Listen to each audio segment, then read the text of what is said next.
Assalamualaikum warahmatullahi wabarakatuh. Izin memperkenalkan diri, nama saya Cahya Livia Nazwa. Tujuan dari dibuatnya video ini adalah untuk memenuhi nilai tugas pada mata kuliah Hukum Perdata Internasional yang diampu oleh Bapak Idrus Al-Ghifari. Dalam video ini, saya akan membahas terkait pengantar dari Hukum Perdata Internasional.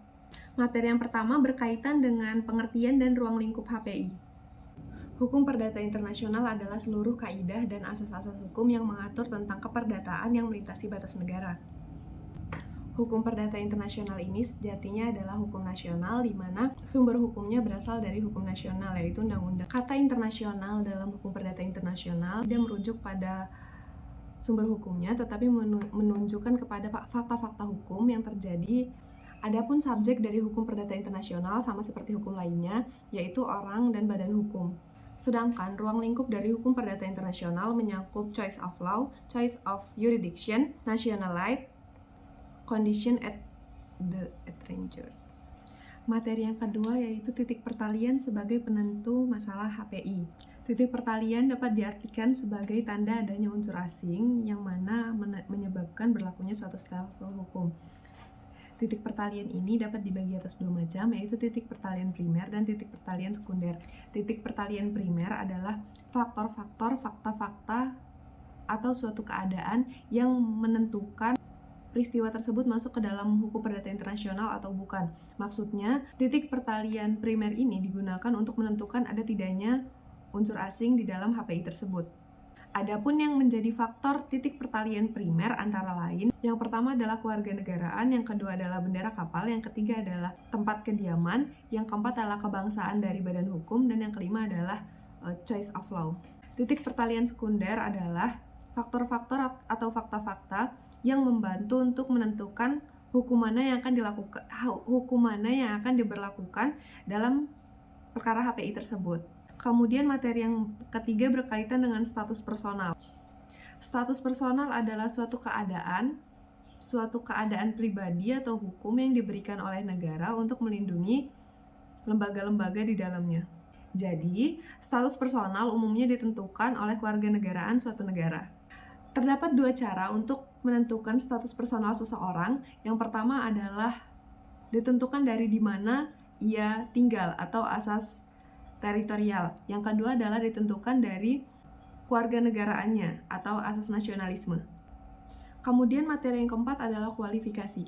Kualifikasi diartikan sebagai penyalinan fakta-fakta sehari-hari ke dalam istilah hukum. Menurut Bayu Seto, kualifikasi terdiri atas dua macam, yaitu yang pertama adalah kualifikasi fakta dan yang kedua adalah kualifikasi hukum. Sedangkan secara garis besar, kualifikasi dapat dibagi menjadi 4 macam. Yang pertama adalah kualifikasi menurut lex fori, yang kedua adalah kualifikasi menurut lex causes, yang ketiga adalah kualifikasi secara otonom, dan yang keempat adalah kualifikasi bertahap.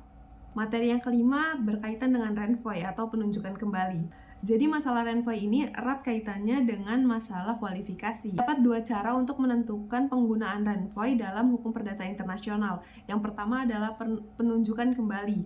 Penunjukan kembali ini dilakukan apabila hukum asing yang ditunjuk oleh lex fori menunjuk kembali kepada hukum asal tersebut. Yang kedua adalah penunjukan lebih lanjut.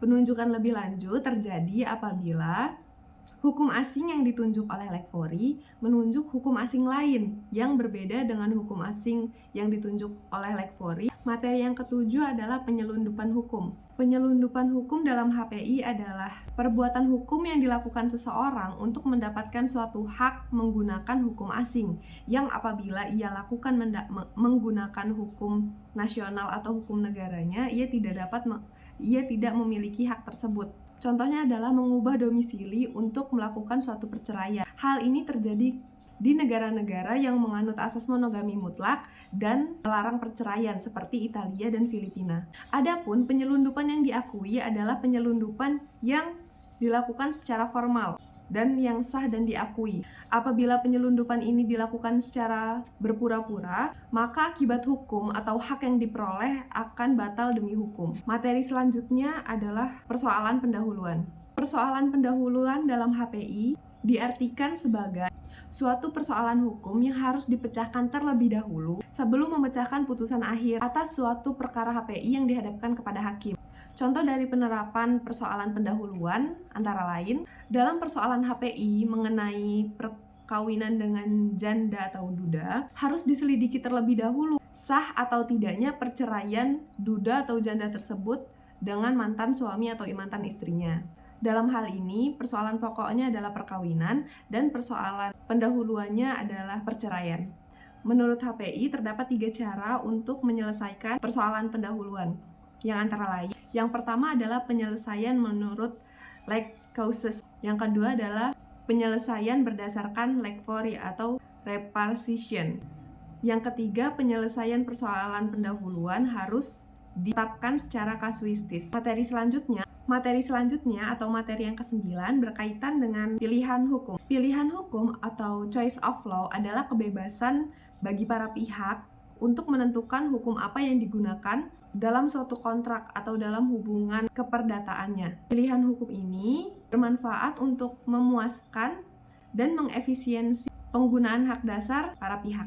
Secara teoritis, menurut Sudargo Gautama, terdapat 4 macam pilihan hukum, yang antara lain yang pertama adalah pilihan hukum secara tegas, yang kedua pilihan hukum secara diam-diam, yang ketiga pilihan hukum secara dianggap, dan yang terakhir pilihan hukum secara hipotesis. Materi selanjutnya atau materi yang ke-10 berkaitan dengan status badan hukum menurut HPI. Untuk menentukan status badan hukum dalam HPI, terdapat beberapa doktrin yang digunakan HPI, yang antara lain yang pertama adalah asas kewarganegaraan, yang kedua asas Center of Administration. Asas ini biasanya digunakan oleh negara-negara Eropa kontinental seperti Perancis, Swiss, Italia, dan lain-lain. Yang ketiga adalah asas Place of Incorporation. Kemudian asas terakhir adalah asas Center of Expulsion. Adapun untuk mengetahui hukum mana yang digunakan apabila suatu badan hukum melawan hukum, dapat dilihat menggunakan beberapa teori. Yang pertama adalah hukum yang digunakan adalah hukum tempat terjadinya perbuatan. Yang kedua, hukum yang digunakan adalah berdasarkan leg fori. Kemudian materi terakhir adalah asas-asas umum hukum perdata internasional dalam beberapa bidang hukum keperdataan. Asas-asas HPI yang berkaitan dengan hukum keperdataan antara lain, yang pertama yang berkaitan dengan hukum kebendaan. Dalam hal ini terdapat 2 asas utama untuk menetapkan klasifikasi benda. Yang pertama adalah hukum tempat benda diajukan atau leg fori, dan yang kedua, hukum di mana tempat benda tersebut berada.